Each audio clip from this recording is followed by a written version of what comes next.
নদিয়ার কৃষ্ণনগরে প্রধানমন্ত্রীর জনসভাকে কেন্দ্র করে দেখা গেল এক যুবকের অভিনব উদ্যোগ। কৃষ্ণনগর দিগনগর থেকে আসা এক যুবক চাকু দিয়ে কুমড়ো কেটে তার মধ্যেই তৈরি করলেন প্রধানমন্ত্রী নরেন্দ্র মোদীর মুখাবয়ব।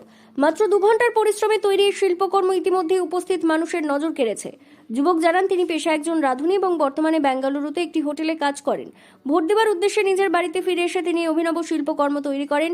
তার কথায় পুরোপুরি নিখুঁত হয়েছে কিনা জানি না, তবে চেষ্টা করেছি মোদিজিকে ফুটিয়ে তুলতে। আমি কৃষ্ণনগর দক্ষিণ দিগনগর থেকে। কৃষ্ণনগর দক্ষিণ দিগনগর। এটা কুমড়ো দিয়ে বানিয়েছি। কুমড়ো কেটে চাকু দিয়ে কেটে বানিয়েছি কুমড়ো দিয়ে। এটা মোদিজিকে বানানোর চেষ্টা করেছি।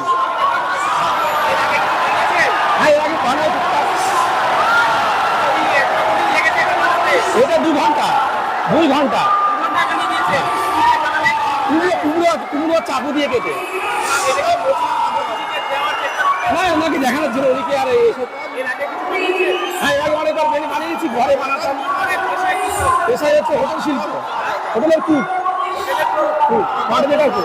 কন্টেনার ব্যাঙ্গালোর থাকি। হ্যাঁ, 2 ঘন্টা টাইম লেগেছে। কৃষ্ণনগরে প্রধানমন্ত্রীর জনসভায় উপস্থিত হয়ে তিনি হাতে করে সেই কুমড়োটিকে নিয়ে দাঁড়িয়েছিলেন। একটাই আশায়, যদি সরাসরি উপহার দিতে নাও পারেন, অন্তত প্রধানমন্ত্রী একবার তার এই শিল্পকলা দেখেন। স্থানীয় মানুষজনের মধ্যে এই উদ্যোগ নিয়ে যথেষ্ট কৌতূহল ও প্রশংসা দেখা যায়। অনেকেই মোবাইলে ছবি তুলতে ব্যস্ত হয়ে পড়েন। সাধারণ একটা ছুরি ব্যবহার করে এমন সূক্ষ্ম শিল্পকর্ম তৈরি করা সহজ নয় বলেই মত দর্শকদের একাংশের।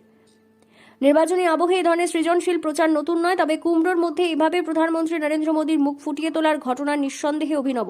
যুবকের এই প্রচেষ্টায় রাজনৈতিক আবহের মধ্যেও শিল্পের এক অনন্য দৃষ্টান্ত হয়ে উঠেছে। নদিয়া থেকে মৈনাক দেবনাথের রিপোর্ট, লোকাল 18 বাংলা।